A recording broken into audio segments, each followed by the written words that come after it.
재정교실 네 번째 강의를 같이 보도록 하겠습니다.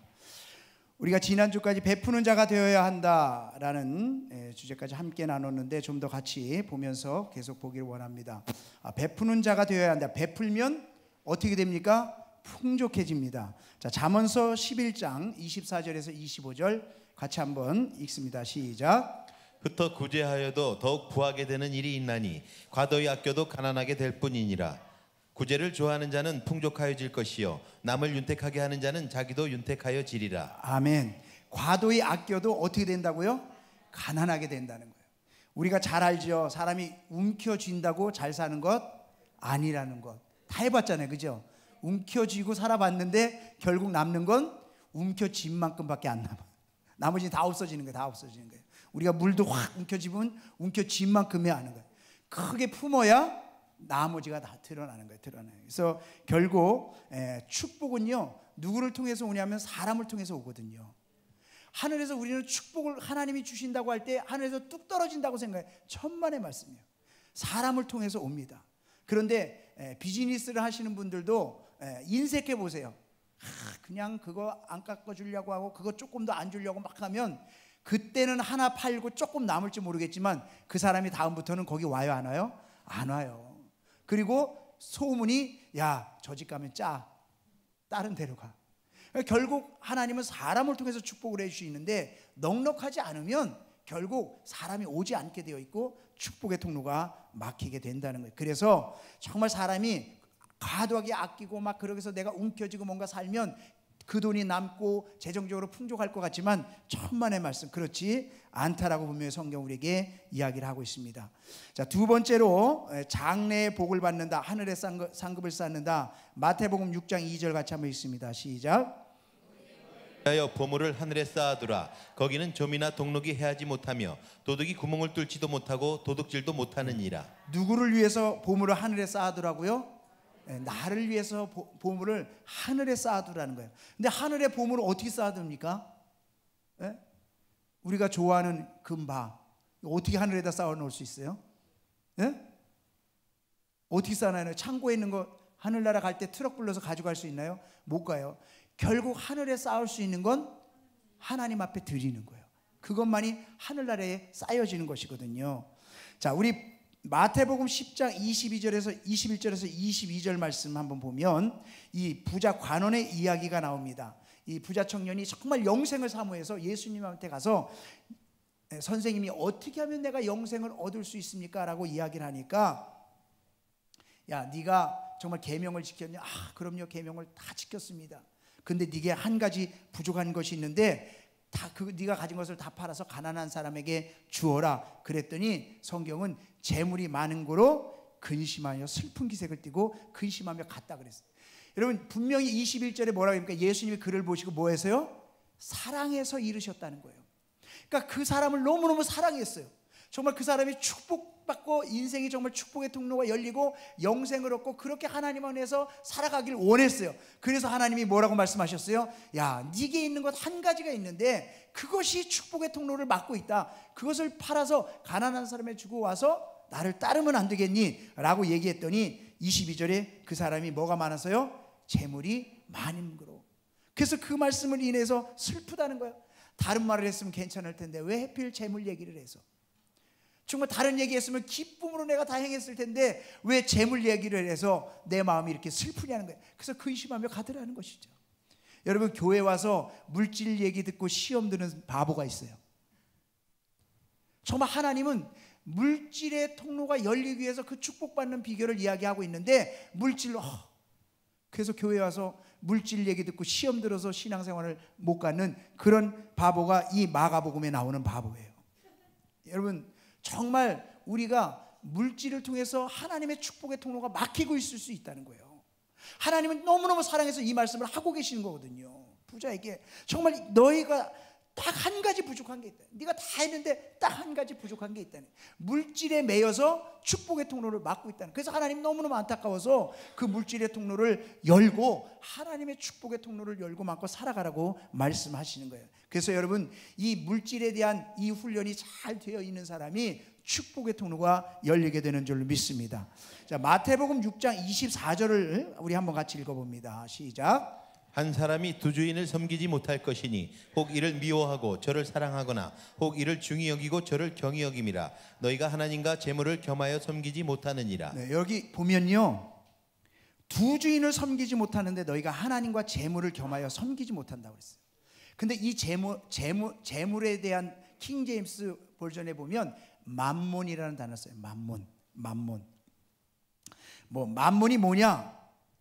그건 몰라요. 단어를 왜 만몬이라고 썼는지 모르겠지만 어쨌든 중요한 것은 예수님이 만몬을 뭐와 정반대에 두고 있냐면 하나님과 정반대에 두고 있다는 거예요.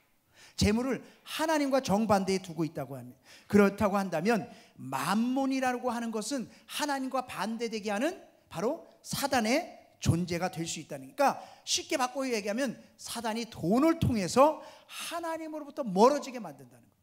그래서요, 어떤 사람은 만몬, 이 재물을 만몬의 영이라고 얘기를 해요. 여러분, 재물이 무슨 뭐 특별한 게 있습니까? 특별한 게 없어요.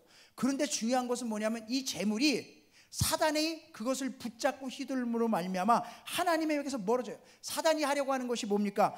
사람들의 마음을, 믿음의 사람들의 마음을, 일반적인 사람들의 마음을 하나님으로부터 멀어지게 하려고 한다는 것이죠. 그래서요, 이 만몬영의 근본적인 목적이 뭐냐면 사람들로부터 자신이 경배를 받으려고 해요. 만몬이 자신이 경배를 받으려고 해요. 사람들로부터 자신이 사랑을 받으려고 해요. 자신이 정말 애증을 느끼게 하고 충성을 하게 해요. 그래서 돈을 통해서요 막 휘두르는 거예요, 사람들을. 그래서 돈으로 막 휘두르면 돈에 매여서 따라가게 돼요. 돈에 의지하게 되어져요. 돈을 막 사랑하게 돼요. 돈이면 충성하게 돼요. 이 만몬의 영이 그렇게 하나님을 멀어지게 하기 위해서 그렇게 하나님이 받아야 될 경배와 사랑과 충성을 이 만몬이, 돈이, 재물이 끌고 간다는 것이죠. 그래서 그 만몬의 영은요, 무엇을 통해서 그것을 끌고 가냐면 두려움이라는 것을 통해서. 같이 따라합니다. 두려움을 통해서. 두려움을 통해서 작용하게 된다는 거예요. 그래서 만몬은요, 우리가 이 돈이 뭐 전능한 그런 돈인 것처럼 우리를 부르게 하고 좋아하게 하고 따르게 하더라는 거예요. 자, 그래서 디모데전서 6장 10절은 이렇게 얘기합니다. 같이 읽습니다. 시작. 돈을 사랑함이 일만하게 뿌리가 되나니 이것을 탐내는 자들은 미혹을 받아 믿음에서 떠나 많은 근심으로써 자기를 찔렀도다. 이것을 탐내는 사람은, 쉽게 말하면 만몬을 따라가는 사람은, 만몬을 정말 추구하는 사람은 결국은 어떻게 되냐? 미혹을 받아서 어디에서 떠나요? 믿음에서 떠나는 자가 많게 되더라는 거예요. 많게 되더라. 여러분 한번 가만히 생각해 보십시오. 돈에 무슨 권세가 있어요? 돈은요, 아무런 능력이 없는 거예요. 그냥 찢어버리면 끝이에요. 여러분 100만 원짜리 수표로 그냥 여러분 확 찢으면 무슨 말을 해요? 돈이 아무 말도 못해요. 찢으면 찢는 거예요. 버리면 버리는 거예요. 내가 다른 사람 주고 싶으면 줄 수 있는 거예요. 돈은 아무 능력이 없는 거예요, 사실은. 그런데 그 돈이라는 것을 붙잡고 이 만몬의 영의 사단이 권세를 부여해서 사람들을 조종하는 것이 문제라는 거죠. 그래서요, 돈이 부족하게 될 때 사람은 두려워해요. 돈이 없는데 어떡하지? 이번 달에 돈이 모자라는데. 그래서 돈이 이 은행에 없으면요 인생을 걱정합니다. 내일 오후에 이 돈이 없는데 어떡하지? 그래서 돈을 쫓아가게 만들어요, 사람은. 왜? 무엇을 통해서? 두려움을 통해서. 그래서 헌금할 때도요, 하나님 앞에, 하나님 내가 오늘 얼마를 헌금하면 됩니까? 하나님 앞에 물어보고 하는 것이 아니라 지갑하고 물어봐요. 내가 얼마를 해야 되나? 그래서 주머니에서 탁 손을 넣어서 꺼냈는데 5만 원짜리가 나와요. 주여, 잘못 나왔습니다. 다시. 그러니까 돈에 매이는 거예요, 우리가. 정말 하나님을 경외하고 하나님을 의지하고 하나님을 따르는 것이 아니라 돈의 노예가 되어서 이 만몬의 영에 사로잡혀서 두려움 가운데 이거 없으면 안 될 것 같아요. 쩔쩔매게 살아가는 거예요. 그래서 우리가 정신을 차려야 하는 것이 뭐냐면요, 누가 나의 공급자인가예요. 누가 나의 공급자인가? 여러분, 이것을 잃어버리면요 믿음도 잃어버려요. 정말 물질의 공급자가 누구인지를 분명히 우리가 서 있지 않으면 믿음에서 흔들릴 수밖에 없어요. 돈에서 흔들리면 믿음에서 흔들리는 거예요. 돈을 따라가다 보면 믿음을 잃어버리게 되어지는 거예요. 그래서 누가 나의 공급자인가? 이것을 분명히 할 때에 내가 믿음에서 흔들리지 않고 돈을 따라가지 않다는 거예요. 근데 많은 사람들이 돈에 대한 근심과 두려움을 지니고 있거든요. 부자는 이 많은 물질을 어떻게 하면 잃어버리지 않을까 두려워하고 염려해요. 가난한 사람은 돈이 모자라는 것 때문에 언제나 두려워합니다. 그러니까 돈이라는 것은 결국 우리에게 많으면 많은 대로 두려움을 주고 염려를 주고, 부족하면 부족한 대로 염려를 주고 두려움을 줘서 결국 이것으로 끌고 다니는 거예요. 그래서 잠언서 30장 7절에서 9절은 이렇게 말합니다. 같이 한번 읽습니다. 시작. 내가 두 가지 일을 주께 구하였사오니 내가 죽기 전에 내게 거절하지 마시옵소서. 곧 헛된 것과 거짓말을 내게서 멀리하옵시며 나를 가난하게도 마옵시고 부하게도 마옵시고 오직 필요한 양식으로 나를 먹이시옵소서. 혹 내가 배불러서 하나님을 모른다 여호와가 누구냐 할까 하오며 혹 내가 가난하여 도둑질하고 내 하나님의 이름을 욕되게 할까 두려함이니이다. 네. 그러니까 하나님 앞에 기도하는 것이 날 가난하게도 마시고 부하게도 마시고 내가 하나님 앞에 정말 쓰임받을 만큼 필요한 만큼만 쓰임받게 해달라는 거예요. 왜요? 배부르면 인간이 하나님을 모른다 할 수 있다는 거죠. 그냥 돈을 의지하니까 하나님보다 돈이 더 전능한 거예요. 그러니까 돈이 내 인생을 책임져주고 내 인생을 정말 끌어갈 거라고 생각하니까 하나님을 모른다 할 수 있다는 거예요. 혹 가난하면 도둑질해서 하나님의 이름을 욕되게 할까 두렵다는 거예요. 여러분, 내가 가지고 있는 모든 것은 하나님께 받은 선물인 줄로 믿습니다. 그래서요, 내게 맡겨주신 것은요, 정말 내가 그것을 관리하는 청직에 불과해요. 내가 하나님이 나에게 맡겨주신 그 물질은 청직에 불과해요. 그래서 나의 필요는 하나님이 채워주시는 것이고 내 노력으로 되는 것이 아니다. 하나님이 주신 것을 내가 관리하는 것이 하나님이 내게 주신 선물이라는 거예요. 여러분, 이런 마음을 가지고 있을 때 나의 염려와 근심으로부터 자유하게 되는 줄로 믿습니다. 그래서 나의 소유는요, 하나님이 살피시는 거예요. 하나님이 주시기도 하지만요, 하나님이 한순간에 다 가져가실 수도 있는 거예요. 그래서 욥이 뭐라고 합니까? 하나님이 주실 수도 있고 취하실 수도 있는 거라는 거예요. 여러분, 우리의 소유물은요, 다른 사람이 쓸 수도 있는 거예요. 모든 것을 정말 하나님이 내게 주신 선물이라고 생각할 때 우리는 그 물질로부터 자유하게 될 줄로 믿습니다. 그래서 마태복음 6장 26절하고 31절 33절을 같이 한번 읽어봅니다. 시작. 공중의 새를 보라. 심지도 않고 거두지도 않고 창고에 모아들이지도 아니하되 너희 하늘아버지께서 기르시나니 너희는 이것들보다 귀하지 아니하냐. 그러므로 염려하여 이르기를 무엇을 먹을까 무엇을 마실까 무엇을 입을까 하지 말라. 이는 다 이방인들이 구하는 것이라. 너희 하나님 아버지께서 이 모든 것이 너희에게 있어야 할 줄을 아시느니라. 그런즉 너희는 먼저 그의 나라와 그의 의를 구하라. 그리하면 이 모든 것을 너희에게 더하시리라. 아멘. 여러분, 공중의 새를 보라는 거예요. 공중의 새. 공중의 새. 공중의 새는 누가 먹이시나요? 확실합니까? 여러분이 밥 준 적 없죠? 밥 준 적 있습니까? 가끔 부둣가에 가서 새우깡 준 적은 있죠. 그 외에는 밥 준 적 없어요. 그런데도 잘 살아요. 하나님 먹이시고 입히시고. 이게 일명 참새의 믿음이에요. 참새의 믿음. 뭐라고요? 참새의 믿음. 참새 새끼도 하나님이 먹이시고 입히신다는 거예요. 하물며 너희일까 보냐. 하물며 너희일까 보냐. 그래서 염려하고 걱정하지 말라는 거예요. 왜? 돈은 염려, 두려움을 통해서 우리를 계속 끌고 다니기 때문에 하나님이 먹히시고 입히시는 것으로부터 염려해서 노임을 받을 때 이 돈으로부터, 이 사단의 세력으로부터 자유함을 얻게 되는 줄로 믿습니다. 그래서 뭐라고 얘기합니까? 그런즉 너희는 먼저 그 나라와 그 의를 그냥 구하라. 그리하면 이 모든 것을 너에게 더해 주시리라. 그래서 우리가 재정적으로 여유로울 때만 하나님 앞에 열심히 봉사하는 것이 아니라 어려워도 열심히 주님 앞에 봉사하고 주님 앞에 헌신하고 정말 주의 나라를 구할 때 하나님께서 이 모든 것을 더하시고 채우시는 역사가 있게 되는 줄로 믿습니다. 그렇기 때문에 주님은 이렇게 말씀하세요. 누가복음 12장 34절에 보면 너희 보물이 있는 곳에 너희 마음도 있느니라. 하나님은 돈을 원하시는 것이 아니라 뭘 원하세요? 마음을 원하시는 거예요. 마음. 그래서 하나님은 돈이 아니라 마음을 추구하시기 때문에 마음의 자세가 중요한 거예요. 창세기 4장에 보면 가인과 아벨이 하나님 앞에 제사를 드립니다. 그런데 가인의 제사는 받지 아니하고 아벨의 제사는 받으셨어요. 그런데 거기 3절에 보면 이렇게 나옵니다. 세월이 지난 후에라는 단어. 세월이 지난 후에라는 단어는 이 히브리식 표현인데 관습적으로 세월이 지난 후에라는 것은 바로 하나님 앞에 11조를 드려야 할 때라는 단어예요. 그러니까 11조를 드려야 할 때에 가인과 아벨이 하나님 앞에 제물을 드리는데 아벨은 어떤 제물을 드렸냐면 양의 첫 새끼를 드렸어요. 근데 첫 새끼만 드렸습니까? 거기에 기름도 드렸다 그랬어요. 그 기름은 뭐냐면, 여러분 한우를 드셔보셨나요? 한우? 잘 안 드셔보셨어요? 네. 한우를 드시면 기름기가 좀 중간중간에 마블링이 있는 게 어때요? 연하고 맛있고 비싼 거예요. 그렇잖아요. 그런 기름기가 하나도 없는 고기는 싼 고기예요. 그러니까 이 아벨은 하나님 앞에 양의 첫 새끼를 드릴 뿐만 아니라 그것만 드려도 되는데 뭘 드렸어요? 가장 좋은 것으로 하나님 앞에 그 예물을 드렸다라는 거예요.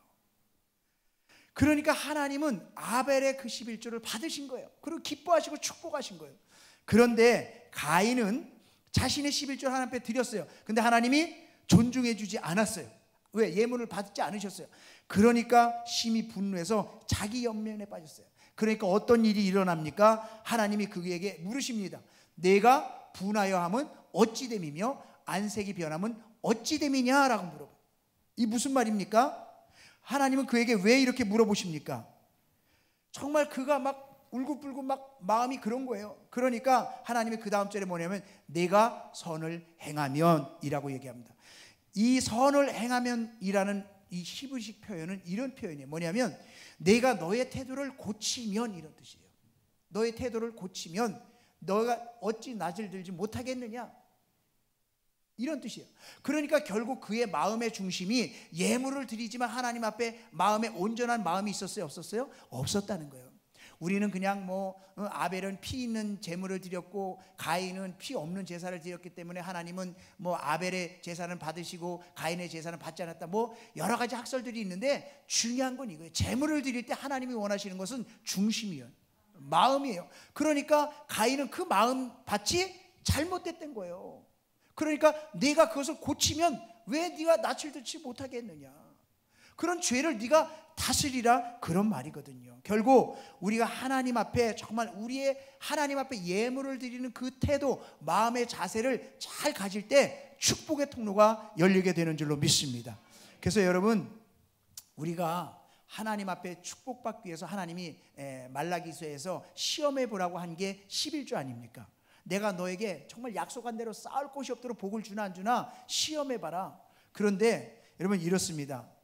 내가 정말 하나님 앞에 11조를 드리고 싶어요. 그런데 이 일을 안 해. 또 통장이 마이너스야. 돈이 잘 안 벌어져. 그러니까 11조를 못 드려요. 그렇지 않습니까? 없는데 어떻게 드려요? 없는데. 그러니까 하나님 앞에 11조를 못 드려요. 11조를 못 드리니까 축복의 통로가 열리질 않아요. 왜? 하나님을 시험해서 쌓을 것이 없는지 한번 시험해 보라고 하는데 하나님 앞에 그렇게 드리질 못하니까 축복의 통로가 안 열려요. 그러니까 축복이 안 열리니까 하나님 앞에 내가 11조를 또 못 드려요. 11조를 못 드리니까 또 축복의 통로가 열리지 않아요. 그러니까 또 내가 하나님 앞에 11조를 못 드려요. 그러니까 결국 내 인생은 11조도 못 드리고 축복도 열리지 않는 그런 인생으로 악순환이 되더라는 거예요. 저는 이 부분을 놓고 참 많이 고민했습니다. 고민했는데 딱 풀린 게 뭐냐면 이 부분이었어요. 하나님 앞에 내가 가진 것을 드리는 그 마음이 중요하다라는 거예요. 하나님은 물질의 액수가 중요한 것이 아니라 내 마음의 태도를 고쳐서 하나님 앞에 물질을 드릴 때 하나님이 축복의 통로를 열어주신다는 거예요. 그래서 곰곰이 생각해 본 게 이거예요. 내가 수입이 없어도 난 돈 쓰고 살아. 수입이 없어도 어떻게든지 살아. 10만 원이고 20만 원 가지고도 살아요. 내가 수입이 마이너스 통장을 쓰면서도 내가 어떻게든지 살아. 돈을 다 쓰고 살아. 내가 조금 벌든 많이 벌든 내가 어쨌든 살아. 그렇잖아요. 그럼 결국은 내가 살고 있다는 것은 나에게 수입이 있다는 얘기예요. 그렇지 않습니까? 그러면 10의 1조를 우리는 수입의 10의 1만을 생각하니까 그것을 못 드리는데, 저는 다시 깨달은 게 뭐냐면 하나님 앞에 정말 내가 드릴 수 있는 10,000원이든 20,000원이든 하나님 앞에 내가 11조 명목으로 띄어서 드리는 거예요. 그럼 내 마음이 하나님 앞에 자유로워요. 그리고 하나님, 내가 드릴 것이 이거밖에 없어서 주님 앞에 10,000원을 11조로 드립니다. 명목이 다른 거예요. 하나님은 그냥 내가 일반 헌금으로 감사 헌금으로 하는 물질이 아니라 10의 1조를 드려서 하나님 앞에 내가 쌓을 곳이 없도록 복을 주는지 안 보는지 시험해 보라고 하셨기 때문에 내가 드릴 수 있는 10의 1조를 드리는 거예요. 그랬을 때 과부의 2렙돈을 보시면서 하나님이 이는 자신의 전부를 드렸다고 말씀하지 않습니까? 그럼 내가 드릴 수 있는 10,000원, 하나님 내가 드릴 수 있는 10의 1조가 이게 전부입니다. 하나님 작아서 하나님 부족하지만 하나님 그래도 내 마음의 중심은 전부입니다. 하나님 이 예물을 받아달라고 하나님 앞에 기도할 때 그 마음의 중심 때문에 하나님의 축복의 통로가 열리게 되는 줄로 믿습니다. 그러니까 그 다음에는 10만 원 할 수 있는 거예요. 그 다음에는 20만 원도 할 수 있는 거예요. 그 다음에 100만 원도 할 수 있는 거예요. 그 다음에 1000만 원도 할 수 있는 거예요. 여러분 11조 안 하던 사람이 한순간에 내가 정말 수입이 막 1000만 원 돼서 100만 원 11조 할 수 있을 것 같아요? 천만의 말씀. 그래서요 11조는요 신앙 고백이에요. 신앙 고백. 하나님 내게 있는 물질은 다 하나님의 것입니다. 그런데 하나님의 것인데 내가 하나님의 것이라는 것을 인정하고 고백하는 믿음으로 내가 10의 1을 하나님 앞에 떼어서 드립니다. 10의 1은요 신앙 고백인 거예요. 이런 신앙 고백 가운데 있는 물질을 하나님 앞에 드릴 때에 하나님께서 축복의 통로를 열어주시게 되는 줄로 믿습니다. 그래서 내가 하나님 앞에 은혜에 감사하면서 하나님 앞에 드리는 예물도 내 중심의 마음. 그래서 여러분 하나님 앞에 헌금 드릴 때요 그냥 드리지 마시고요 거기에 내용을 쓰세요. 내용을 쓰세요. 여러분 어떤 사람은요 헌금할 때 자기 이름을 안 써요. 하나님 뭐 내 이름 다 아시는데 저는 그렇게 생각하지 않습니다. 내 이름을 쓸 때 거기에 기도가 들어가는 거예요. 그냥 헌금 목대에 딱 넣어서 넣을 수 있어요. 되게 좋은 면일 수 있어요. 뭐 내가 얼마 하는지 사람들이 모르는 게 좋아. 나는 하나님만 아시면 되지. 좋은 마음이에요. 그러나 저는 그렇게 생각하지 않습니다. 내가 하나님 앞에 이렇게 드립니다. 그것이 얼마든 작든 많든 중요한 것이 아니라 내가 하나님 앞에 드린다는 신앙 고백이에요. 믿음의 고백이에요. 그리고 거기에 하나님 나에게 이런 물질을 주셔서 감사합니다. 그래서 지금 헌금 목도를 다시 만드는 건 그 칸을 좀 쓸 수 있는 칸을 좀 만들려고요. 그래서 정성스럽게 내가 하나님 정말 한 달 동안 또 귀한 물질을 주심을 감사합니다. 11조 쓰시고 하나님 내가 이번 한 주간도 살아가면서 정말 감사한 일들이 이렇게 많았습니다. 이런 일도 감사하고 저런 일도 감사하고 하나님 앞에 고백이니까 신앙 고백이니까 물질을 드리는 건 내 믿음을 드리는 고백이니까 그래서 정성껏 써서 드릴 때 하나님은 내 필요 모르시나요? 내 기도 모르시나요? 하나님 내 형편과 처지 모르시나요? 아시요. 그러나 내가 그게 기도예요. 왜? 물질은 내 마음이 있는 것이기 때문에 신앙 고백이거든요. 내 믿음의 고백이. 그래서 정성껏 써서 하나님 앞에 드리는 거예요. 거기에 나의 기도 제목도 쓰는 거예요. 우리의 가정의 형편을 또 자녀의 그런 문제를 놓고 다 내 삶의 건강을 놓고 다 쓰는 거예요. 그래서 하나님 앞에 드릴 때 그 물질에 마음이 있기 때문에 하나님은 그 마음을 받으시고 그 기도에 응답하시고 축복하신다는 사실을 꼭 믿으시 바랍니다. 그래서요 정말 하나님 앞에 물질은요 마음이에요. 10의 1조든 감사헌금이든 어떤 물질이든 마음을 쏟아서 드리는 것이 중요하지 액수가 중요하지 않다 이 말이에요. 그래서 우리가 예배할 때도 크고 작은 물질이든 하나님 앞에 정성껏 해서 드리는 거예요. 모일 때마다 하나님 앞에 정성껏 예물을 드리는 거예요. 그런 마음의 자세가 중요하다는 거예요. 그냥 예배 때 덜렁덜렁 하고 내가 은혜 받으러 왔어요. 여러분 은혜 받으러 오는 것이 아니라 하나님 앞에 나올 땐 하나님을 예배하기 위해서 오는 줄로 믿습니다.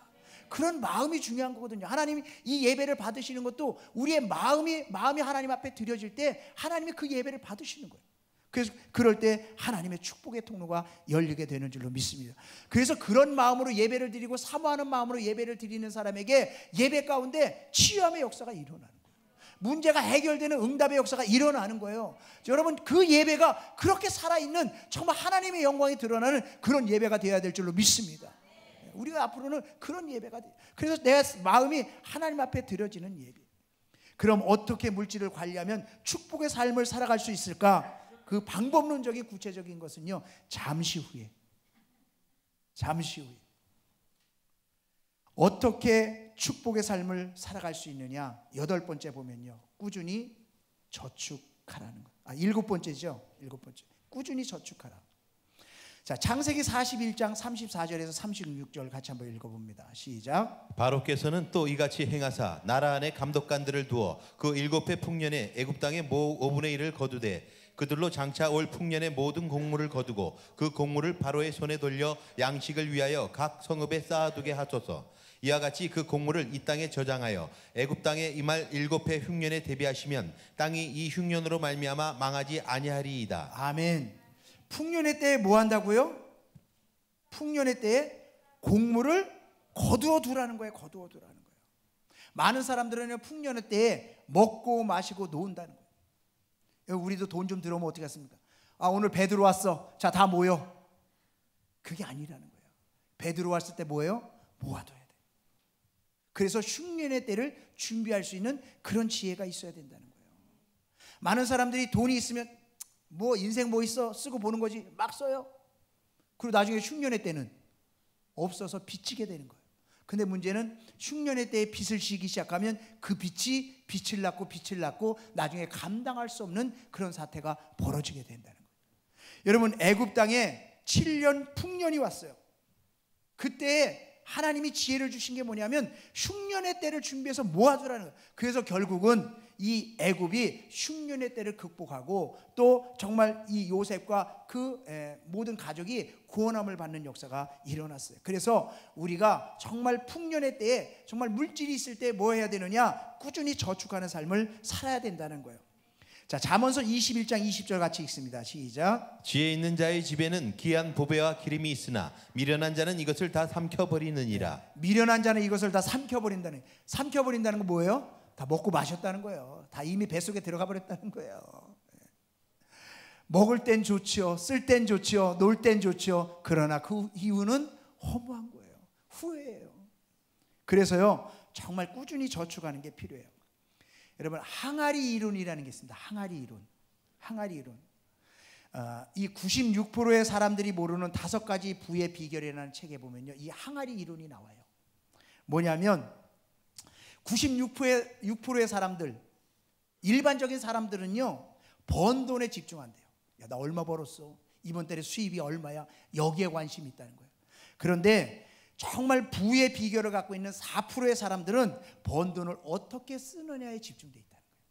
내가 번 돈을 어떻게 쓰느냐. 그러니까 96%의 사람들은 이렇게 얘기합니다. 돈을 충분히 못 벌고 지출해야 할 것은 너무너무 많은 거예요. 그러니까 지출할 돈은 많은데 수입은 적으니까, 야, 이놈의 회사가 일한 만큼 돈도 안 줘. 왜 이 나라가 경제가 이 모양이야? 도대체 왜 물가는 계속 올라가는 거야? 이런 한탄만 하고 있는 거예요. 그래서 결국 자신이 수입이 적은 걸 가지고 그냥 그런 문제만 탓하면서 인생을 살아간다는 것이죠. 그런데 4%의 사람들은요, 부자란 어떤 개념을 갖고 있냐면 돈을 제한적으로 지출하고, 그렇게 버는 돈, 그 다음에 100% 돈을 버는 것에 100% 이상을 쓰는 사람을 가난한 사람이라고 생각한다는 거예요. 그러니까 얼마를 버는든지 상관없어요. 그것을 제한적으로 쓰는 사람은 부자고 100% 이상을 지출하는 사람은 가난한 사람이라고 명한다는 거예요. 여러분, 말이 맞죠? 내가 100만 원을 벌어도요, 90만 원만 쓰면요 10만 원이 남는 부자예요. 그러나 100만 원을 버는데 120만 원을 쓰면요, 그 사람은 20만 원을 빚지는 가난한 사람이 될 수밖에 없는 거예요. 그러니까 내가 얼마를 버느냐가 중요한 것이 아니라 내가 번 돈을 가지고 어떻게 쓰느냐가 중요하다라는 것이죠. 많은 사람들은요, 96%의 사람들은요 500만 원을 벌어요. 그러면 500만 원을 다 지출하고 월말 되면 전전긍긍하는 거예요. 아, 돈이 모자라는데 어떡하지? 이미 다 썼어. 그래서 그 돈을 벌기 위해서 빚을 지거나 아니면 일을 더하는 그런 일들. 미국 가면요, 멕시칸들은요, 미국은 주당 돈을 주거든요. 일주일 단위로 돈을 줘요. 그러면 금요일 날 돈을 받으면요, 토요일 날, 일요일 날은요, 그들은 다 파티합니다. 집집마다. 그럼 돈이 하나도 없어요. 그 일주일 내내 또 일주일 바라보고서 돈 벌고 토요일, 일요일 되면 파티예요. 그들의 인생은 그게 끝이에요. 파티 인생이에요. 파티 인생.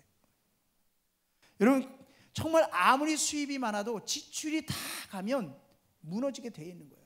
그런데 4%의 사람들은 돈을 지출을 제한적으로 하고 나머지 돈을 저축하기 시작한다는 거예요. 그러면서 그 돈을 통해서 내가 내 인생에 여러 가지들을 만들어 간다는 거예요.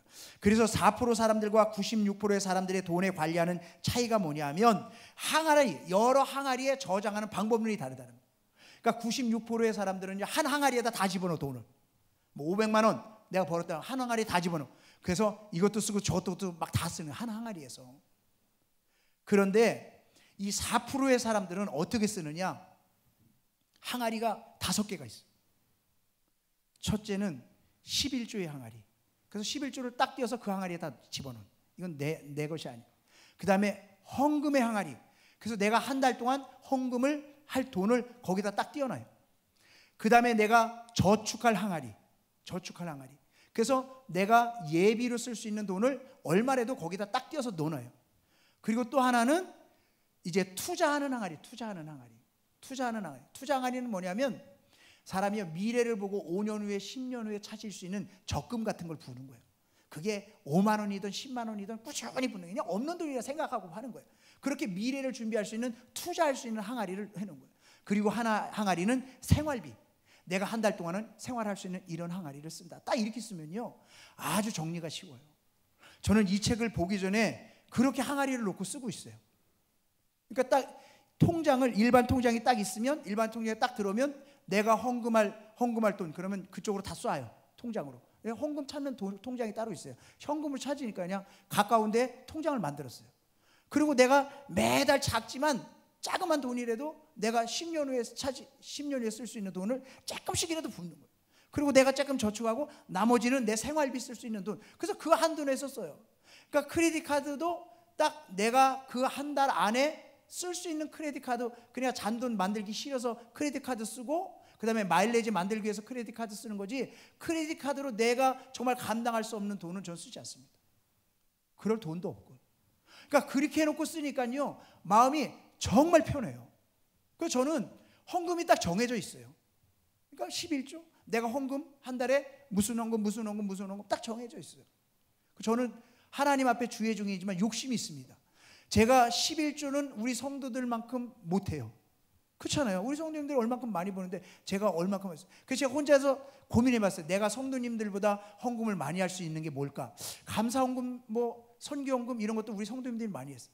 제가 생각한 게 주일헌금은 내가 우리 성도님보다 많이 할 수 있겠구나. 그러나 주일헌금에 좀 많이 하자. 뭐 많이 하는 것도 아니지만 제 나름대로 그냥 그런 거룩한 욕심을 갖는 거예요. 하나님 앞에. 그러니까 저는 헌금이 딱 정해져 있어요. 그래서 딱 한 달 헌금이 딱 띄어져요. 그냥 11조 함께 헌금. 그리고 생활비는 자동으로 남는 게 내가 저축할 거, 내가 투자할 거 딱 해놓으니까 나머지는 그냥 생활비로 딱 들고, 그러면 그 생활 안에서 사는 거예요. 그러니까 누구한테 손 벌리지 않고 내가 쓸 수 있는 그 안에서 살면요 얼마든지 사세요. 내가 비싼 옷 안 사고 내가 생활비 안에서 형편에 맞는 옷 사서 입고, 내가 먹고 싶은 것 모았다가 한 번에 비싼 거 한 번 먹고 싶으면 그때 먹고, 정 먹고 싶은데 돈이 없다 그럼 우리 집사님 누구 하나 붙잡고 오늘 뭐 먹읍시다 얘기하고. 다 사는 방법이 있는 거예요. 다 사는 방법이. 그래서 제가 전화하는 날은 뭐를 먹고 싶다라는 걸 아시고 뭐 드시겠습니까 목사님 이렇게 물어보세요. 여러분 내가 생활비를 정해놓으면요 그 안에서 얼마든지 쓸 수 있어요. 근데 우리는 그런 항아리가 없어. 근데 저도요 이제 돈을 이제 통장에 다 모아서 이제 뭘 할 일이 있어서 다 모아놨더니 갑자기 돈이 많아진 거예요.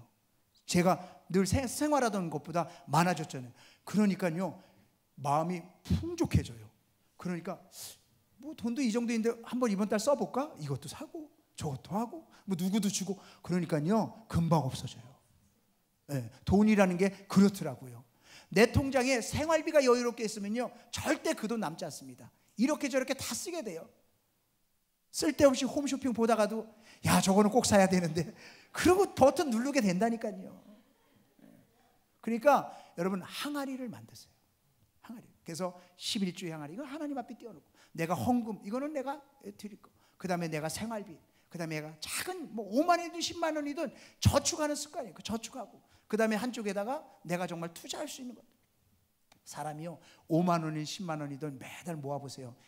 그래서 1년 모아서 100만 원이라도 내 삶에 여유가 있잖아요. 그럼 사람이요 뿌듯해요. 사람이 별거 아닌데 100만 원 뭐 한순간에 다 쓸 수도 있는 거죠. 요즘 뭐 100만 원이 돈입니까? 그런데 100만 원도 정말 내게 없으면 막 힘든데 그걸 매달 10만 원씩 모아놓은 거예요. 10만 원씩. 전 그렇게도 해봤어요. 10만 원씩 그냥 아예 안 써. 난 10만 원 있어도 그만 없어도 그만. 내가 외식 몇 번 안 하지. 그러면 10만 원 한 달에 모을 수 있지. 그리고 또 한번 진짜 해봤어요. 근데 그게 1년이 돼서요 100만 원이 넘어가니까요 사람이요 있어 보여 좀.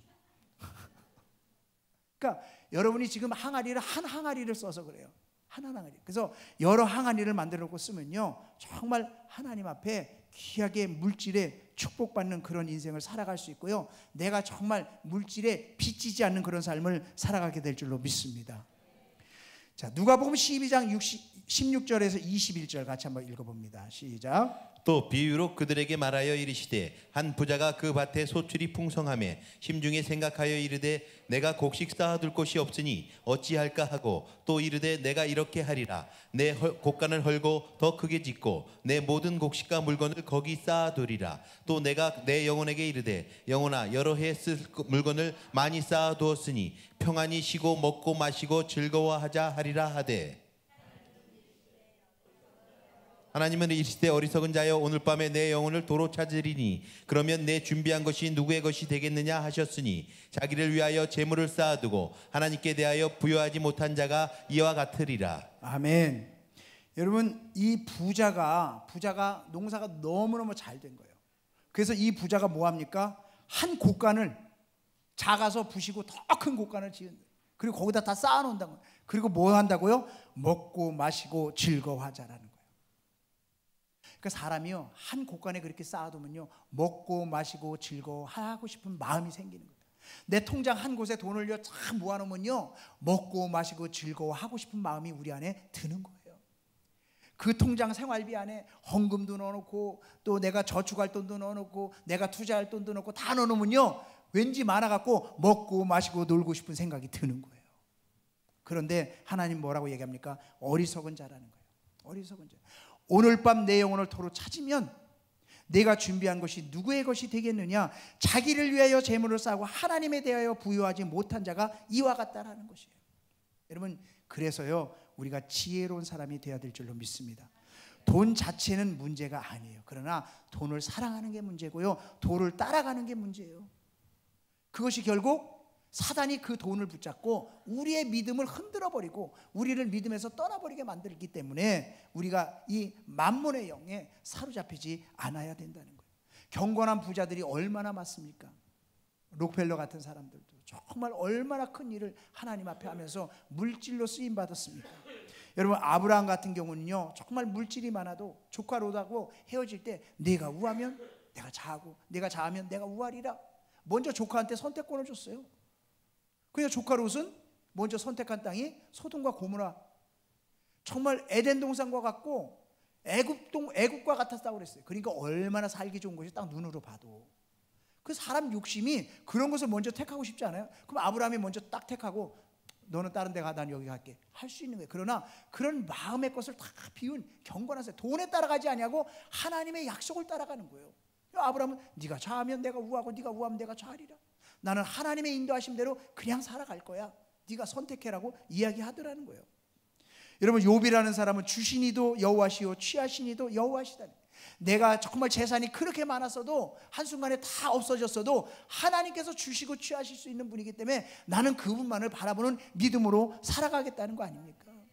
이삭이라는 사람은 우물을 팠어요. 그때 당시 우물은요 이 유목민이 양과 염소를 먹여야 되기 때문에 엄청나게 중요한 거거든요. 생명과 같은 거예요. 근데 우물을 파니까 블레셋 사람들이 와서 막아버려요. 다투지 않았다고 그랬어요. 또 다른 데 가서 우물을 파요. 우물을 파요. 근데 성경에 보면요 이삭이 창세기 11장인가 거기에 보면 그 해에 하나님이 복을 주셔서 100배의 거부가 됐대요. 100배의 축복해서 마침내 거부가 되었다. 그 해는요 흉년이 든 해거든요. 흉년이 든.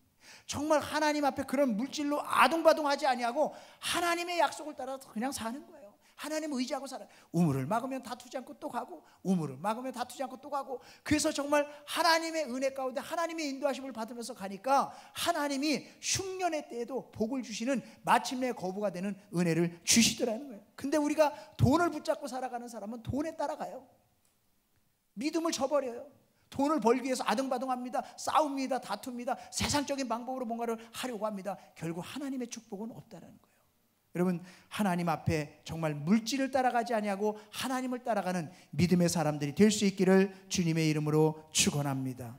여러분, 자기 혼자만을 먹고 살기 위해서 막 쌓아놓고 사는 사람들은요, 결국 하나님의 축복의 통로가 막히는 거예요. 이 물질은 제가 말씀드렸죠. 하나님이 축복의 통로를 열어주기 위해서 이 부자 청년에게 그 물질을 정말 다 버리고 팔아서 가난한 사람 주고 나를 따르라고 한 건데, 그 물질 때문에 축복의 통로가 막혔거든요.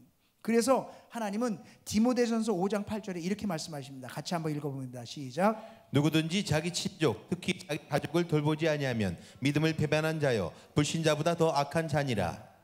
그러니까 내가 물질이 있으면 뭘 하라고요? 내 가족을 돌보라는 거예요. 그게 믿음의 사람의 모습이고, 하나님은 그것을 기뻐하신다는 거예요. 또 자녀를 훈련시키라. 갈라디아서 4장 1절에서 2절 같이 읽습니다. 시작. 내가 또 말하노니 유업을 이을 자가 모든 것의 주인이나 어렸을 동안에는 종과 다름이 없어서 그 아버지가 정한 때까지 후견인과 청지기 아래에 있나니. 네, 유업을 이을 자, 곧 자손이죠. 자녀들이죠. 그 자녀가 모든 것의 주인이에요. 하지만 어렸을 동안에 뭐 하라고요? 종과 다름없이 훈련시키라는 거예요. 근데 오늘날은 자녀를 망치는 게 부모예요. 자녀가 하나고 둘이고 귀하다 보니까 자녀한테 다 해줘. 너 뭐 이거 갖고 싶어? 그래, 사줄게. 사줄 땐 폼나죠. 부모가 해줄 수 있으니까 다 해주는 거예요. 너 이거 입고 싶어? 그래. 너 용돈 필요해? 그래. 그러니까 나중에는요, 부모가 안 해주면 왜 나한테 안 해줘? 왜 나한테 안 해줘? 그러니까 예전에 그랬잖아요. 부모가 아들을 유학을 보냈어요. 근데 이 아들이 부모가 돈을 안 보내주는 거예요. 한국에 나왔어요. 그 아버지를 찔러 죽였어요. 나한테 돈 안 보내준다고. 누구의 잘못? 그 아이의 잘못이 아니에요. 아버지의 잘못이에요. 귀하면 귀할수록 물질에 대한 훈련을 시켜야 돼요. 돈을 벌기가 얼만큼 힘든지, 그리고 그 물질을 얼만큼 관리를 잘해야 하는지, 그 물질을 내가 소중하게 얼만큼 다뤄야 하는지, 이 물질을 통해서 내가 어떻게 쓰고 어떻게 살아야 하는지에 대한 철저한 것을요, 종처럼 훈련시켜야 돼요. 종처럼. 자녀를 막 해주는 게 결국 자녀를 망치는 길이에요. 나중에 부모가 후회하는 거예요. 아이고, 내가 자식을 망쳤네. 그때 가서 후회 안 들 소용이 없어. 왜? 이미 그 아들은, 그 자녀는 그렇게 어려서부터 되어져 버린 거예요. 그러니까 우리가 이 물질은 내가 정말 쌓아놓고 그냥 내 마음대로 내 것이니까 내 자식도 마음껏 주고 써라라고 하는 것이 아니라, 나도 이 물질을 잘 관리하는 훈련을 해야 될 뿐만 아니라 자녀도 아주 종처럼 철저하게 훈련을 시켜야 돼요. 그래서 재벌들도 보면요, 재벌들이요, 자기 자녀에게 그 재산이 정말 유업으로 갔을 때 그 재산을 제대로 지키는 자녀들이 별로 없잖아요. 다 망해먹고 탕진하고 하잖아요. 왜? 훈련을 받지 못한 거예요. 그래서 지금은요, 바닥부터 훈련시키잖아요. 바닥부터 철저하게. 회사도 낙하산을 그냥 내리는 게 아니라 바닥에서부터 훈련해서 철저하게 알고 얼만큼 돈을 자기가 관리해야 되는지 훈련시키잖아요. 오늘날은요, 자녀가 귀하기 때문에 귀하면 귀할수록 이 돈에 대해서만큼은 철저하게 훈련시켜야 됩니다. 왜냐하면 사단이요, 돈을 붙잡고 가정을 망쳐버려요. 자녀를 망쳐버려요. 그래서 인생을 망치게 되고 믿음을 떠나게 만들어줘요. 여러분, 돈만 있으면 모든 게 다 된다고 생각하는 거 아닙니까? 그래서 우리가 돌아온 탕자 이야기하면, 아버지 내 분기 주세요. 가지고 나가는 거예요. 돈을 아버지가 줄 거라고 생각하니까 그 돈 달라는 거 아닙니까? 그 돈이 있으면 아버지 간섭 없이 내 마음대로 한번 살아볼 수 있다는 거 아닙니까? 결국 그의 인생은 망가지는 인생이에요. 그러니까 철저하게 어려서부터 이 돈에 대한 훈련을 부모가 잘 시켜야 되는 거거든요. 그래서 정말 우리가 돈은 철저하게 정말 훈련시킬 뿐만 아니라 정말 저축하고 그런 여러 가지 항아리를 놓고 정말 관리하는 그런 훈련을 어려서부터 계속 시키는 거예요. 어려서부터. 아이한테 주일날 갈 때도 이거는 주일헌금이야. 그냥 1,000원짜리 띡, 10,000원짜리 이렇게 종이 돈으로 주지 마시고 헌금 봉투에다가 아이들도 탁 넣어서 기도하고, 그리고 이거는 하나님 앞에 드리는 거야라고 아이들도 그 돈이 얼마든 중요하지 않고 그렇게 훈련시키는 것이 중요해요. 그래서 어려서부터 아이들이 헌금하는 것도 철저하게, 부모가 뭐 그냥 주머니에서 꺼내서 헌금하고, 그냥 헌금 목대 뜩 넣어서 헌금하고, 부모가 정말 기도하고 헌금하지 않는데 자녀에게 그렇게 가르치겠습니까? 그런데 정말 자녀에게 어려서부터 내가 헌금 목대에 넣어서 하나님 사랑합니다, 아이들한테 기도하고 이건 하나님 앞에 드리는 거야. 그런 훈련을 어려서부터 시키면 이 아이들이 자라면서, 아, 내가 정말 하나님 앞에 드릴 물질은 바로 이런 것이지. 물질 때문에 믿음을 떠나지 않는다는 거예요. 오히려 물질이 있을 때 하나님 앞에 그것을 가지고 나오는 훈련이 되어지니까 그 자녀가 잘 될 수밖에 없는 거예요. 여러분, 그런 철저한 훈련을 하나님 앞에서 정말 자녀에게 만들어갈 수 있길 주의 이름으로 축원합니다. 8번째는요, 열심히 일하라. 열심히 일하라. 하나님은요, 인간에게 일을 주셨어요. 일을 주셨어요. 여러분, 아담과 하와가 타락하기 이전에 일을 했을까요? 안 했을까요? 했습니다. 어떻게 알아요? 성경에 나와 있습니다. 많은 사람들이요, 아담과 하와가 타락하기 이전에는요, 아무 일도 안 하고 먹고 놀았을 거라고 생각을 해요. 근데 아니에요. 하나님은요, 아담과 하와가 타락했을 때에 땅에 정말 그 모든 것들이 엉겅퀴를 내서 땀을 흘리고 고통을 해야 소산을 얻을 수 있었다는 거예요. 그전에는 그런 고통 없이 기쁨으로 노동을 할 수 있었다는 거예요. 정말 즐거움을 할 수 있었다는 거예요. 그래서 창세기 2장 15절 같이 한번 읽습니다. 시작. 여호와 하나님이 그 사람을 이끌어 에덴 동산에 두어 그것을 경작하며 지키게 하시고. 아멘. 여러분, 경작하다라는 단어는요, 히브리 말로 아바드라는 단어예요. 아바드. 이 노동이라는 뜻. 그러니까 우리가 일을 하는 거는요, 거룩한 거예요, 거룩하지 않은 거예요? 거룩한 거예요. 신성한 거예요, 신성하지 않은 거예요? 신성한 거예요. 그 일이 정말 하나님의 영광을 가리지 않는 업종이라고 한다면요, 그 일은 높고 낮음이 없이 하나님 앞에서 이 일은 거룩한 겁니다. 그런데 오늘날 청년들은요, 이 일을 안 합니다. 왜요? 고급 인력이라고. 나 대학 나왔는데 내가 기름때를 묻혀? 내가 고급 인력인데 내가 아스팔트에서 일을 해? 나에게 맞춤형의 일을 찾아요. 맞춤형의 일을. 그러니까 나에게 맞지 않는 것, 폼나지 않는 것, 그거 아니면 안 하는 거예요. 그러니까 오늘날 대학을 나오고 고급 인력이 다 놀고 있어요. 다 놀고 있어요. 하루 막노동 일당이 얼마입니까? 10만 원이요? 12만 원? 10만 원? 10만 원 정도 주죠. 잘 모르시죠? 10만 원입니다. 네. 제가 우리 교회 공사할 때 보면 10만 원씩 보통 주면 하루 와서 한 6시간 일하더라고요. 근데 정말 내가 돈이 없다 그러면 한 달에 하루에 10만 원씩만 해도 20일만 해도 200만 원이에요. 그렇지 않습니까? 그거라도 하면서 생활이라도 하면서 자기 잡을 찾아야지 그냥 놀면서 찾아. 나에게 이런 직장이 오기 전까지 나는 아무것도 안 하리라. 노는 거예요. 계속 노는 거예요. 여러분, 정말 일이라는 건 신성한 것이라고 생각하면 어떤 일인지 내가 정말 뭐 천하고 귀하고 이런 것이 없이 하나님 앞에 할 수 있는 거예요. 왜냐하면요, 사람은요, 성실한 사람에게 기회가 오지 불성실한 사람에게는 기회가 오지 않습니다. 그 사람이 어떤 일이든지 열심히 성실하게 하는 걸 보면 이 사람 괜찮은데? 그러면요, 사장이 그 사람을 보면 그 사람을 스카우트하는 거예요. 그래서 이력서 좀 한번 갖고 와봐. 이력서 괜찮네. 아니, 대학 나왔는데 이러고 있어? 정말 성실하네. 그럼 자네 우리 회사에서 이런 보직을 한번 맡아서 해보지 않겠나? 그런 일들이 얼마든지 있어요. 사람은 성실함을 하나님 뽑는 거죠. 내가 사장이라도 그런 사람 뽑겠어요. 내가 사장이라도 그런 사람 뽑겠어요. 근데 그냥 겉만 번지르 하고 나는 이런 경력이 있는 것만 할 거야 라고 있는 사람은요, 아무것도 안 해요. 제가 직원을 채용할 때 정말 그 사람 인터뷰를 할 때 그동안 뭐 했나? 대학 졸업하고 그냥 취업 준비하면서 있었습니다. 저는 이런 사람 안 뽑을 것 같아요. 제가 정말 막노동이라도 하고 뭐 하면서 지금까지 이렇게 하면서 정말 지금까지 준비해 왔습니다라고 해서 이런 사람 뽑을 것 같아요.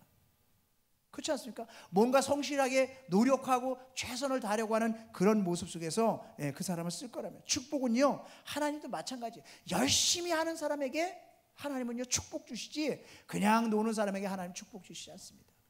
미국 가보면요, 아스팔트에서 이 도로 공사하는 사람들은요 거의 다 백인이에요. 흑인을 찾아보기가 어렵습니다. 왜 그런 줄 아세요? 돈이 많이 되거든요. 돈이 많이 되니까, 이 돈이 페이가 세니까 그 직종은요 절대 이 소수민족에게 넘겨주지 않으려고 그래요. 참 신기했어요. 깜짝 놀랐어요. 그러니까 그 사람들의 머릿속에 뭐냐면 내가 어떤 일을 하느냐 중요하지 않아. 그건 그냥 소중한 거예요. 일이, 내가 직업이. 거기 페이가 많으면, 돈이 많으면 그게 최고인 거예요. 거기에 착설도 안 해요. 그걸 뺏기지 않으려고. 근데 한국에서는 젊은 사람들이 합니까? 안 해요.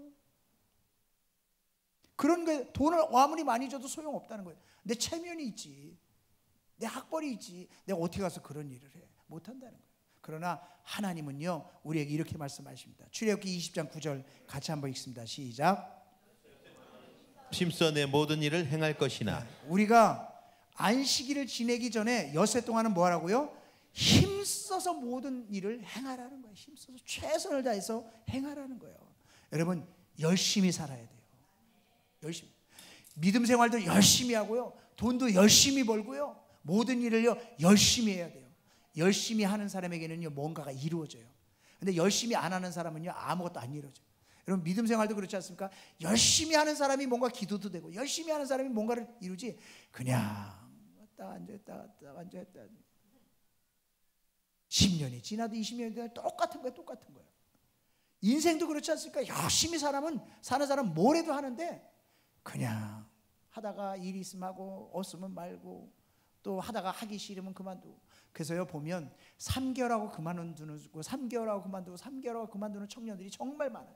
왜? 해보면 아우 힘든 거예요. 아, 나 못해.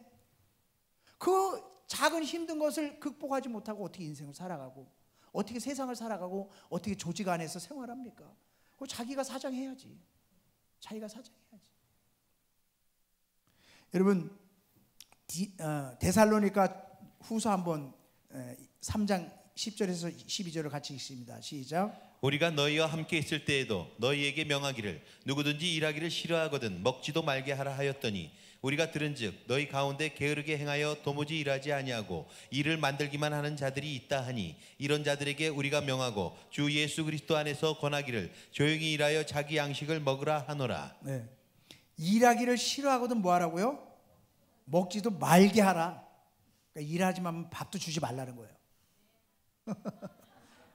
일 안 하면 밥도 주지 말아요. 밥도 주지 말아요. 여러분, 게으르게 행하여 도무지 일하지 아니하고 일을 만들기만 하는 자들이에요. 게으르게 사고만 치는 거예요. 사고만 치는. 원래 백수가 바쁜 거 알죠? 네? 네, 백수가 바빠요. 네, 과로사하고 영양주사 맞아야 돼요. 쓸데없는 일을 하고 다니니까 바쁘죠. 백수가 진짜 올바른 일을 하고 다니면 바쁘지 않아요? 그렇지 않습니까? 백수가 바쁜 이유는 이 일을 만들고 다니는 거예요. 쓸데없는 일을 사고치고 다니는 거예요. 여러분, 예수님이 목수일을 하셨어요. 목수일. 그렇죠? 목수일을 하셨어요. 아니 33년 사시고 돌아가실 분이 뭐 하려고 목수일을 해서 열심히 돈을 법니까? 그렇지 않아요? 저는 그 부분이 정말 이해해요. 예수님이 목수라는 타이틀인데, 목수라는 단어의 헬라어는요 텍톤이라는 단어를 써요. 텍톤. 이 텍톤이라는 단어는 뭐냐면 큰 배를 만들 수 있는 라이센스가 있는 목수예요. 그냥 조그만 뭐 이렇게 조각배를 만드는 뭐, 그리고 이제 의자나 책상을 만드는 목수가 아니라 큰 배를 만드는 목수예요. 그러니까 예수님은 그만한 라이센스를 딸 수 있는 전문 기술을 배운 거예요. 근데 성경에 보면 예수님이 배 만들었다는 기록이 있어요? 하나도 없어요. 제가 보기엔 예수님이 배 하나도 안 만드신 것 같아요. 모르지만 어쨌든 기록이 없어요. 근데 왜 예수님은 그 큰 배를 만들 라이센스를 따는 그런 목수로 그 일을 하셨냐 이 말이에요. 비록 예수님이 30세부터 공생애를 시작할 것이지만 그동안은 내가 뭘 한다? 내가 이 세상에서 살아있는 동안 내가 인간으로서 할 최선의 일을 다 한다라는 거예요.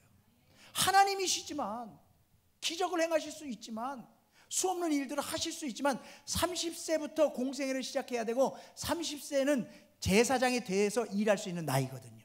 예수님이 제사장이기 때문에 30세가 되기까지를 기다리신 거거든요. 그 30세까지는 예수님이 정말 이 땅에서 살 목수일을 하신 거예요. 그 돈벌이를 하신 거예요. 여러분, 하물며 하나님이신 예수님도요 그렇게 열심히 일하셨는데요, 내가 뭐라고 놀고 있어요. 내가 뭐라고. 그 하나님 축복의 통로가 안 열리는 거예요.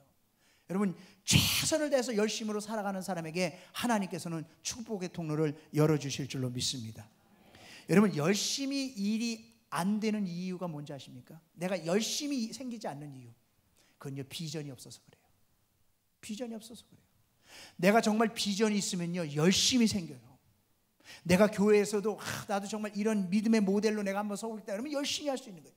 내가 정말 하늘의 상급을 정말 한번 열심히 받아 하늘나라 가서 주님을 만날 때 잘했다 칭찬받는 종이 되고 상급을 받아보겠다 그러면 열심히 할 수 있는 거예요. 비전이 없으면 열심히 안 일어나요. 목표가 있어야 열심히 일어나거든요. 근데 우리가 젊을 때 이 세상에서도 비전이 있으면 열심히 돈을 벌 뭔가가 있어요. 근데 비전이 없으면 돈 벌 이유가 없어요. 뭐 먹고 살만한데 굳이 뭐 돈을 벌 이유가 있을까? 근데 미국 은혜교회 그 한기용 목사님이 심호하시는 교회는요 정말 돈을 열심히 벌어요. 왜 열심히 버는 줄 아세요? 쓸 때가 있어요. 쓸 때가 있어요. 정말 거기 있는 성도님들은요 헌금하는데 목숨 걸고 선교하는데 목숨 걸어요. 그 선교지 간다. 이번에도 8월 말에 제가 원래 매년 오스트리아 그 캠프를 갔었거든요. 근데 이번에 이제 미국에서 가요. 미국에서 은혜교회에서 가면서 거기 이제 목사님을 좀 보내고 싶어서 거기 목사님 가라고 그러고 제가 이제 안 갔는데 이번에 20명이 넘게 갔어요. 20명이 넘게. 그분들은 그 선교. 근데 정말 선교지 캠프는요 렉터로 가시는 분이요 1,000만 원. 어떤 작년에 어느 장로님은요 2,000만 원 썼어요. 한 번 가서. 그 물질을 쓰는 거예요. 그게 자신의 기쁨이에요. 선교지 가면 다 그 정말 돈도 회비도 안 받고 다 먹고 자는 거 다 해줘야 되거든요. 그 비용들을 팀 멤버들이 다 돈을 모으는 거예요. 그래서 가져가는 거예요. 그 모자라는 부분은 또 교회에서 또 렉터가 다 제공해요. 그러니까 미국은 지금은 뭐 교구가 몇 개인지 모르겠는데 20 몇 개인데 한 교구마다 지역을 하나씩 맡았어요. 거기 갈 때 거기가 담당을 하는 거예요. 우리 교회도 그랬으면 좋겠어요. 청년은 뭐 그냥 어디 선교지, 청장년은 어디 선교지, 장년 1은 뭐 어디 선교지, 2는 어디 선교지 갖고 거기 캠프를 한다 그러면 그냥 거기 팀들이 다 가는 거예요. 막 1년에 거기에 목숨을 거는 거예요. 그러니까 자신들이 평상시 돈을 막 모아서 내가 1년에 한 번은 선교지 가려고 그 돈을 모으는 거예요. 그러면서 또 선교지에 정말 얼마나 큰 선교에 돈이 많이 들어갑니까? 뭐 그냥 선교지 하나마다 막 신학교 세워야 되죠, 뭐 병원 세워야 되죠, 뭐 복음 전해야 되죠, 돈이 많이 들어가니까 성도님들의 머릿속에 어떤 게 있냐면 이런 게 있어요. 내가 지금 비즈니스를 하고 있는데 나 비즈니스도 하나 하겠다는 거예요. 그런 성도님들이 참 많았어요. 근데 비즈니스를 지금 이거 하는 것도 바쁜데 왜 하나를 더 합니까? 목사님 이거는요 해서 제가 먹고 살고 있는 거고요. 이거 하나 더 버는 건요 제가 여기서 나오는 돈은요 선교하려고요. 그래서 비즈니스를 또 하나 하는 목적이 자기가 돈 벌려고 하는 게 아니라 지금 하는 거는 내가 먹고 살고 있으니까 이거로 내가 먹고 살면 되니까 또 하나는 정말 주의 일을 위해서 내가 이 비즈니스를 한다는 거예요. 그러니까 열심히 생기는 열심히. 그러니까 하나님은 축복 안 해줄 수가 없죠. 하나님 앞에 정말 내가 이 물질 하나님 앞에 쓰임 받기를 원하는데 여러분들도요 그냥 내가 이 정도 돈 벌고 이 정도로 만족하지 말고 내가 정말 주의 일을 위해서 내가 이건 쓰겠다. 그래서 정말 하나님 앞에 기도하고 사명감으로 정말 돈을 열심으로 버시기를 주의 이름으로 축원합니다. 그래서 우리 성도님들이요 돈을 열심히 벌어야 돼요. 그리고 많이 벌어야 돼요. 그래서 정말 축복의 통로가 활짝 열려서 정말 내가 먹고 사는 것 그거는 당연히 먹고 살아야 되는 거고 정말 하나님 나라를 위해서 쓰임 받을 수 있는 그런 축복의 통로가 열리기 위해서 정말 열심으로 살 수 있는 그런 비전을 갖을 수 있기를 주의 이름으로 축원합니다.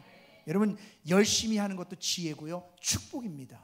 여러분 잠언서 6장 6절에서 10절을 한번 같이 읽어봅니다. 시작. 게으른 자여 개미에게 가서 그가 하는 것을 보고 지혜를 얻으라. 개미는 두령도 없고 감독자도 없고 통치자도 없으되 먹을 것을 여름 동안에 예비하며 추수 때에 양식을 모으느니라. 게으른 자여 내가 어느 때까지 누워 있겠느냐. 내가 어느 때까지 잠이 깨어 일어나겠느냐. 좀 더 자자 좀 더 졸자 손을 모으고 좀 더 누워 있자 하면 내 빈궁이 강도같이 오며 내 곰pit이 군사같이 이르리라.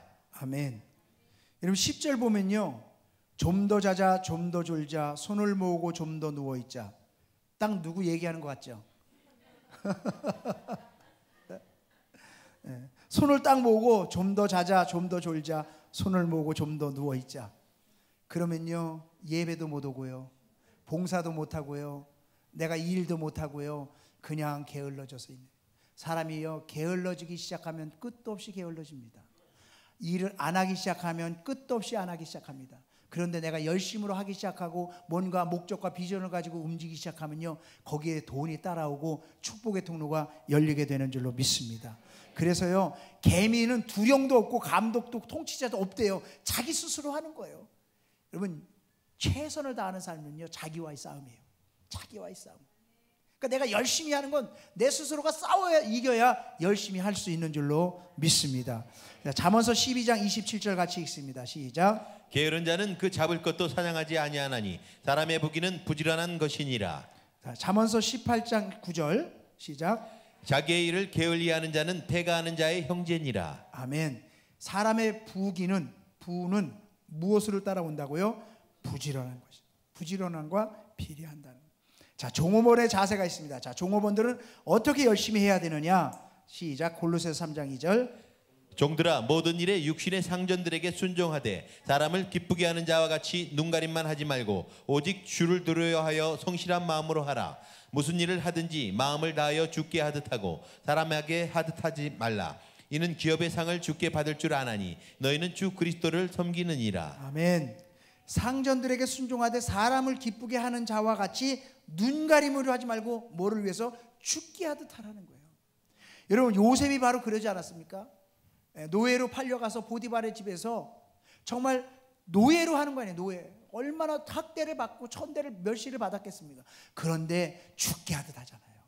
정말 하나님이 보고 계시니까 하나님이 보고 계신 앞에서 열심으로 하잖아요. 그러니까 보디발이 인정하잖아요. 보디발이 인정하잖아요. 감옥에 갔어요. 얼마나 억울합니까? 그런데 거기서도 열심으로 하잖아요. 그러니까 그 감옥에서도 최고의 자리에. 여러분 아무리 노예라도요 열심히 죽게 하듯 하면요 반드시 높이는 역사가 있게 되는 줄로 믿습니다. 자, 베드로전서 2장 18절 같이 읽습니다. 시작. 사한들아 범사의 두려움으로 주인들에게 순종하되 선하고 관용하는 자들에게만 아니라 또한 까다로운 자들에게도 그리하라. 네, 까다로운 자에게도 그리하라. 우리 사장은 너무너무 까다로워. 사람 같지가 않아. 그래도 뭐 하라고요? 죽게 하듯 하라는 거예요. 왜? 축복은 하나님이 주시는 거니까. 근데 그런 까다로운 사람이요 생각이 오히려 더 곧아서 열심히 충성하는 걸 딱 캐치하면요 그 사람한테요 다 모든 걸 올인해요. 그러니까 사람을 바라보지 말고 죽게 하듯 할 때 주께서 그 사람의 마음을 움직이시고 주께서 축복의 통로를 열어주실 줄로 믿습니다.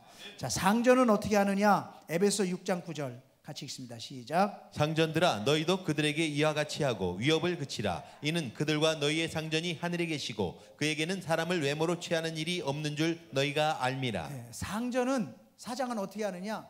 야, 내가 사장인데 내 말도 안 들어? 이게 아니라 내 위에 누가 있어요? 하나님이 계시다는 거예요. 내가 상전이 아니라 중간 보수래. 중간 보수. 그러니까 상전은 하나님. 그래서 하나님 앞에 물어보고 그렇게 하는 거예요. 그럴 때 인격적으로 정말 밑에 사람들을 관리하고 할 때 그 사람들이 붙어 있는 거예요. 결국 사장의 돈은 누가 벌어줍니까? 종업원들이 벌어주는 거예요. 종업원들이 엉망으로 하면요 안 되는 거예요. 아멘입니까? 골로새서 4장 1절 같이 읽습니다. 시작. 상전들아 의와 공평을 종들에게 베풀지니 너희에게도 하늘의 상전이 계심을 알지어다. 네, 내가 정말 아랫사람들에게 공평을 베풀고 의를 베풀 때 하나님도 나에게 공평과 의를 베풀어 주시는 줄로 믿습니다. 자, 신명기 24장 14절에서 15절 시작. 공공하고 비난한 품꾼은 너희 형제든지 내 땅 성문 안에 우거하는 객이든지 그를 학대하지 말며 그 품삯을 당일에 주고 해진 후에까지 미루지 말라. 이는 그가 가난함으로 그 품삯을 간절히 바람이라. 그가 너를 여호와께 호소하지 않게 하라. 그렇지 않으면 그것이 내게 죄가 될 것임이니라. 객이든지 누구든지 학대하지 말라는 거예요. 그리고 품삯을 당일에 주라는 거예요. 띄어먹지 말라는 거예요. 왜냐하면 그들이 여호와께 호소하면 죄가 된다는 거예요. 그러니까 하나님이 우리 위에 계신 사람들은, 믿음의 사람들은 정말 아랫 사람들에게 철저하게 인격적으로 해야 할 부분들을 할 때 하나님이 축복의 통로를 열어주신 줄로 믿습니다. 자, 또 쉴 때는 쉬어야 돼요. 사람이 일만 하고 살면 안 돼요. 자, 출애굽기 34장 21절 시작. 너는 엿새 동안 일하고 일곱째 날에는 쉴지니 밭 갈 때나 거둘 때에도 쉴지며. 네. 밭 갈 때나 거둘 때 얼마나 중요한 때입니까? 그래도 쉬라는 거예요. 쉴 때는 쉬라는 거예요. 그런데 월요일 날도 쉬고 화요일 날도 쉬고 수요일 날도 쉬고 목요일 날도 쉬고 금요일 날도 쉬고 토요일 날도 쉬는 사람이 계속해서 쉬면 안 되는 거고, 엿새는 열심히 일하고 주일은 주님 안에서 안식을 누리실 수 있길 주의 이름으로 축원합니다.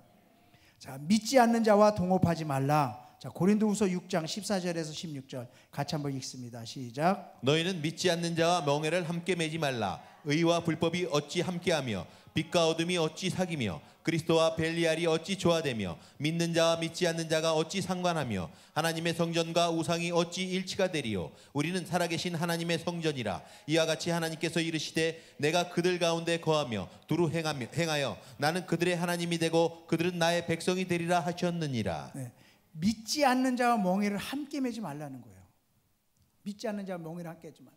그러니까 사실은 믿는 자와 함께 결혼하고 믿는 자와 함께 일하고 믿는 자와 함께 하는 것, 이것이 중요하다는 거예요. 왜냐하면 결국 내가 성전이기 때문에 성전이 우상과 세상과 함께 할 수 없다라는 거예요. 여기 보면 15절에 그리스도와 벨리알이라는 단어가 나옵니다. 벨리알은 히브리 말로 벨리얄이라는 그런 음성어에서 발음되어진 것인데, 이것은 무가치한 악함 이런 것을 뜻하는 것이거든요. 그래서 구약에서는 불량하거나 방탕하거나 거친 사람들에게, 음모를 꾸미는 자, 이런 사람들, 거짓 증언하는 자, 이런 사람들에게 적용된 단어가 이런 단어입니다. 그런데 여기 그리스도와 벨리알이라는 말은 그리스도를 대적하는 사단이라는, 그러니까 그리스도와 사단이 어떻게 함께 할 수 있겠어요?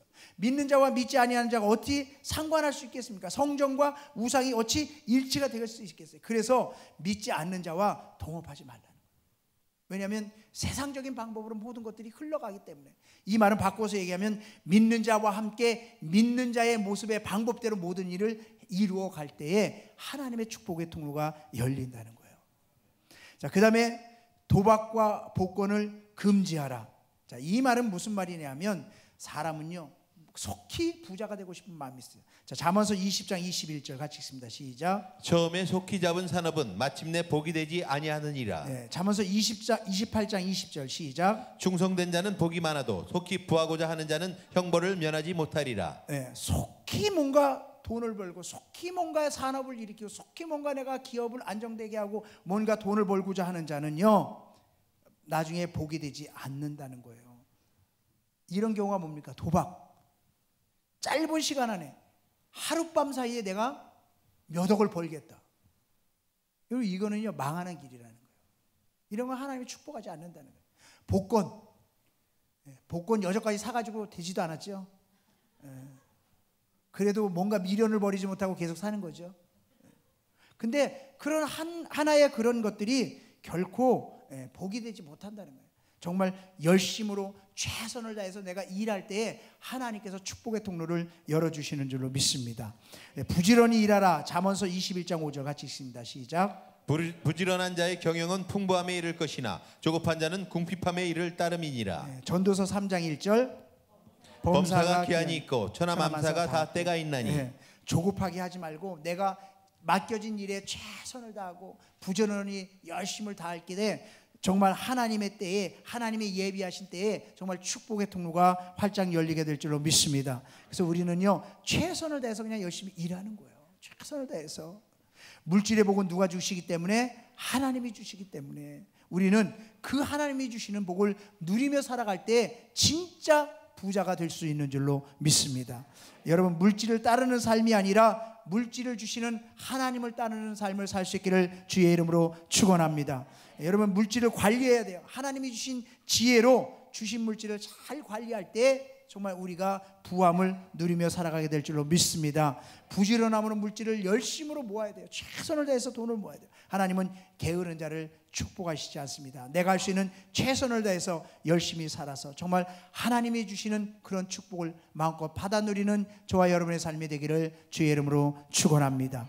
오늘 재정교실을 통해서 우리에게 배운 그런 지혜들을 통해서 우리가 정말 하나님 앞에 물질을 따라가는 삶이 아니라 하나님의 믿음을 따라가고 내가 정말 물질을 관리하는데 그런 항아리를 만들어서 철저하게 관리함으로써 내가 빚지는 삶이 아니라 남는 자의 삶의 풍족함으로 축복의 통로를 열어가며 정말 내가 하나님 앞에 열심으로 최선을 다해서 아름다운 열매를 맺는 그런 복된 삶이 저와 여러분의 되기를 주의 이름으로 축원합니다.